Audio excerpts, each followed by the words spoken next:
Hi, I'm Hannah with Heartwood Art. See, I built this shelf rack that would be great as a nightstand or side table. I used all-dimensional lumber for it, so the materials are cheap, and it goes together so fast. You can use pocket hole joinery or dowels, which is what I did for the legs, and then the shelves are screwed in from the bottom of the rails. I also made a CAD model for it too. And be sure to subscribe to this channel for more CAD and easy build tutorials. Okay, let's dive in. You can see the SketchUp model I made for this nightstand for reference on all the dimensions that I'll be mentioning as we build. For the materials, you'll need a 2x12 board at 22 inches for the top shelf, two 2x8 boards at 22 inches for the interior shelves, 4 2x2s at 25.5 inches for the upright legs, and then 6 2x2s at 7.25 inches for the rails. Now, I actually added 1/8 inch to the rails just to give a wee bit of wiggle room between the legs because they're 2x2 material and it's notorious for being crooked. And during the assembly, I sure was glad I gave myself that little bit of extra room.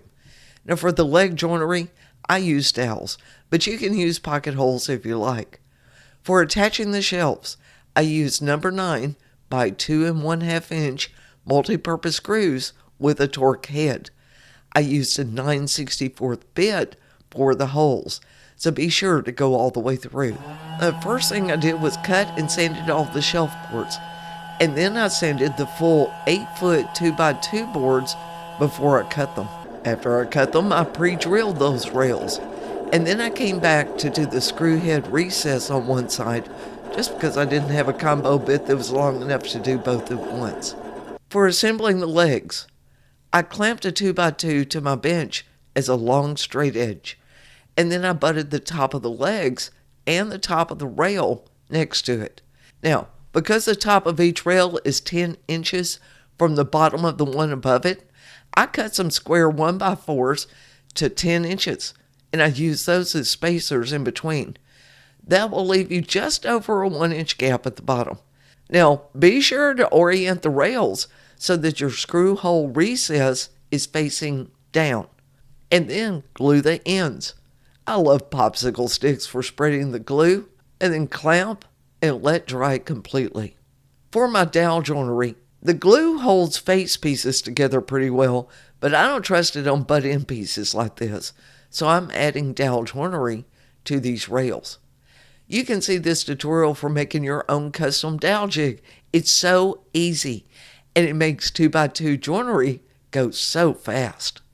And these popsicle sticks sure make it easy to spread glue on the fluted dowel pins too. Then I did a finish sanding on the legs to help remove any glue drips after all of that dried. Next, I tried a dry fit on the legs with the 2 lower shelves just to ensure all was well.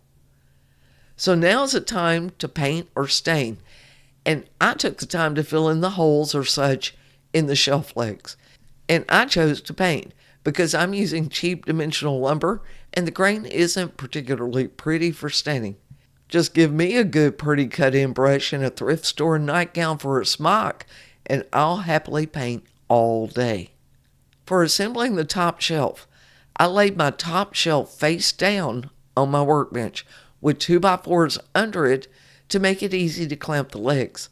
The offset on the end is 1.5 inches, so I clamped a 2x2 to the edge. And then I used a carpenter square to measure the front to back offset of 1/2 inch. Now be sure to check square on your leg with references to your shelf board, and then double check it again.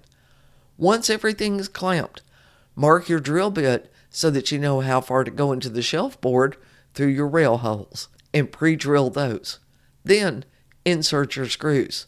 My right angle drill sure came in handy for these steps. And then repeat the whole process with clamping and squaring for the second leg.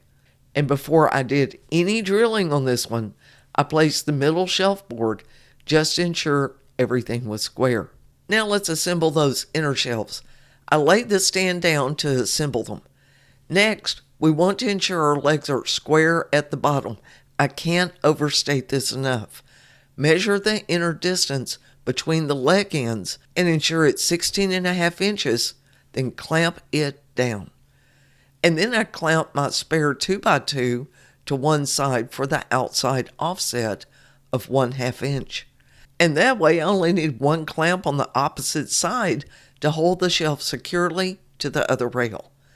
Then it was just a matter of pre-drilling the shelf and attaching the screws. With everything already clamped, you only have to pre-drill the other side now and insert your screws there. And then repeat this whole process for the bottom shelf.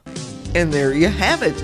I built 2 of these, and I can't wait to use them as my new nightstands. Be sure to subscribe to this channel for more CAD modeling and easy builds, and I'll see you in the shop.